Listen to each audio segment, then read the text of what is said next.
নমস্কাৰ, প্ৰতিপল হোম কিটচেনলৈ আপোনালোকক স্বাগতম জনাইছোঁ। আমি সকলোৱে ঘৰে ঘৰে নাৰিকলৰ পিঠা, তিল পিঠা বনাওঁ। আজি কেনেকৈ অতি জুতি লগাকৈ গাখীৰৰ পিঠা বনাব পাৰি তাৰে ৰেচিপি এটা আপোনালোকৰ মাজলৈ লৈ আহিছোঁ। এই পিঠাবিধ বনাবৰ বাবে আমি দুবিধ চাউল ব্যৱহাৰ কৰিছোঁ। এবিধ হৈছে বৰা চাউল আৰু আনবিধ হৈছে জহা চাউল। আপোনালোকে দেখি থকা এই চাউলবিধ হৈছে বৰা চাউল। আমি ইয়াতে বৰা চাউলৰ পৰিমাণ 2 কিলো লৈছোঁ। এই চাউলখিনি প্ৰথমতে 4-5 ঘণ্টাৰ বাবে পানীত তিয়াই ৰাখিছোঁ। এতিয়া তিয়াই ৰখা চাউলখিনি ভালদৰে ধুইছোঁ যাতে তাৰ লেতেৰা ভাৱটো নাইকিয়া হৈ যায়। এতিয়া ধুই লোৱাৰ পিছত চাউলখিনিৰ পৰা যাতে পানীখিনি আঁতৰি যায় তাৰ বাবে খৰাহী এটাত এই চাউলখিনি এনেধৰণেৰে ৰাখিছোঁ। এতিয়া এই চাউলখিনি অলপ অলপকৈ আমি গ্ৰাইণ্ডাৰত এনেধৰণে দি তাক গ্ৰাইণ্ড কৰি ল'ম। তাৰপিছতে গুড়ি হোৱা চাউলৰ গুড়িখিনি এতিয়া চালনীৰে এনেধৰণেৰে আমি চালি ল'ম।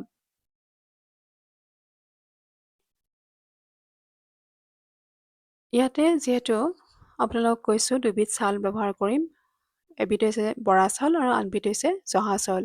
এতিয়া আপোনালোকে যিবিধ চাউল দেখিছে সেইবিধ হৈছে জহা চাউল। এই জহা চাউলখিনিও আমি ইয়াতে পৰিমাণ লৈছিলোঁ 500 গ্ৰাম আৰু এই চাউলখিনি প্ৰথমতে 1 ঘণ্টামানৰ বাবে পানীত তিয়াই থৈছোঁ আৰু তিয়াই থোৱা চাউলখিনি ভালদৰে ধুই চালনীত আমি ৰাখিছোঁ যাতে তাৰ পৰা পানীটো আঁতৰি যায়। তাৰপিছত আকৌ আগৰ ধৰণেৰে গ্ৰাইণ্ডাৰত গ্ৰাইণ্ড হোৱা চাউলৰ গুড়িখিনি এনেধৰণেৰে চালনীৰে চালি লৈছোঁ। তাৰপিছত আমি এটা কেৰাহী বাৰ্ণাৰত উঠাই দিছোঁ।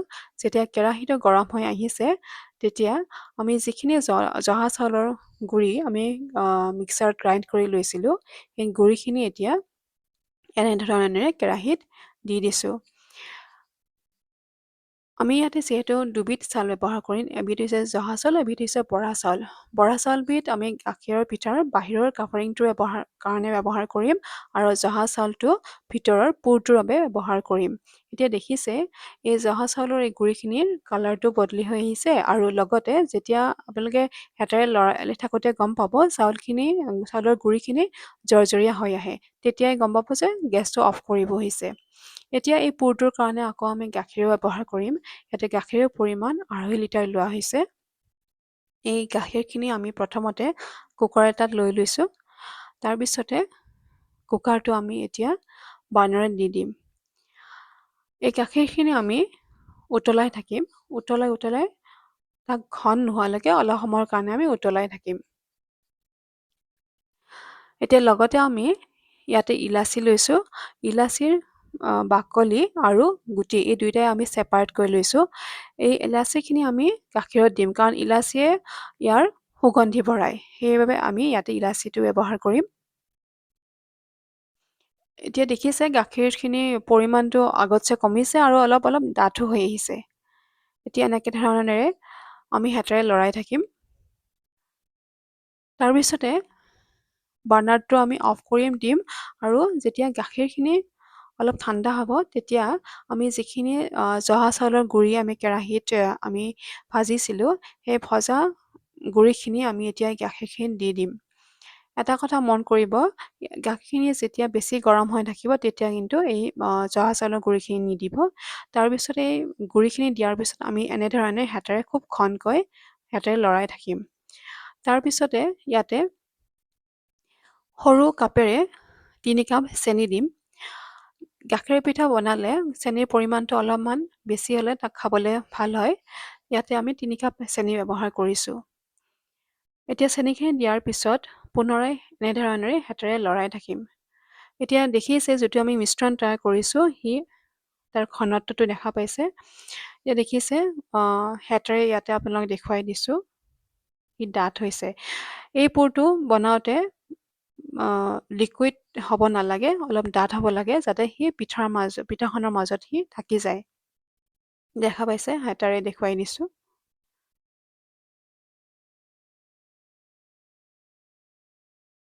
এতিয়া এইখিনি হৈছে আমাৰ বৰা চাউলৰ গুড়িখিনি আগতে কৈছোঁৱে যে বৰা চাউলৰ গুড়িটো আমি বাহিৰৰ কাভাৰিংটোৰ বাবে ব্যৱহাৰ কৰিম। এতিয়া এই চাউলখিনিও এটা মন কৰিব, সম্পূৰ্ণ আমি এনেধৰণে মুকলি কৰি নাৰাখিব। মুকলি কৰি ৰাখিলে কি হ'ব, তাৰ আঠাটো কমি যাব। সেইকাৰণে এখন ঢাকনিৰে অলপমান ঢাকি পেলাই ৰাখিব লাগে। এতিয়া এই বৰা চাউলৰ গুড়ি হেতাৰে আমি আধামান হেতাৰে লৈ আহি এতিয়া এনেধৰণেৰে হেতাৰ তলুৱাৰে গোল কৰি দিছোঁ। আৰু তাৰপিছতে যিটো আমি পুৰ তৈয়াৰ কৰিছিলোঁ, সেই পুৰখিনি এতিয়া নিজৰ প্ৰয়োজন অনুযায়ী এনেধৰণেৰে এই পিঠাখন দি দিছোঁ। আৰু পিঠাখনৰ আনটো ছাইড এনেধৰণেৰে হেতাৰে লুটিয়াই তাক অলপমান প্ৰেছাৰ দি পেলাই দিছোঁ। আকৌ দেখুৱাই দিছোঁ, চাওক আমি পিঠাগুড়িৰ গুড়িখিনি সম্পূৰ্ণভাৱে আমি মুকলি কৰি ৰখা নাই। এখন ঢাকনিৰে তাক অলপমান ঢাকি ৰাখিছোঁ যাতে তাৰ আঠাটো নাইকিয়া হৈ নাযায়। নহ'লে আমি যিটো পিঠা বনাই আছোঁ সেই পিঠাখন নহ'ব, মানে পিঠাখন আমাৰ ফাটি ফাটি যাব। আকৌ এখন পিঠা আমি বনাই দেখুৱাইছোঁ আপোনালোকক, দেখিছে? এই পিঠাখন গাখীৰৰ পিঠা খাবলৈ খুব সুস্বাদু হয়।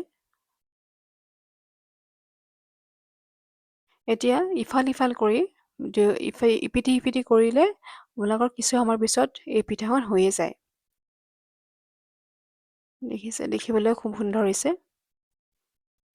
এনেকৈ আপোনালোকে কেতিয়াবা ঘৰত বনাই খাবচোন। যদি ৰেচিপিটো ভাল পায় তেতিয়াহ'লে লাইক, শ্বেয়াৰ আৰু ছাবস্ক্ৰাইব কৰিব নাপাহৰিব। আজিলৈ তেতিয়াহ'লে আহিছোঁ, ধন্যবাদ।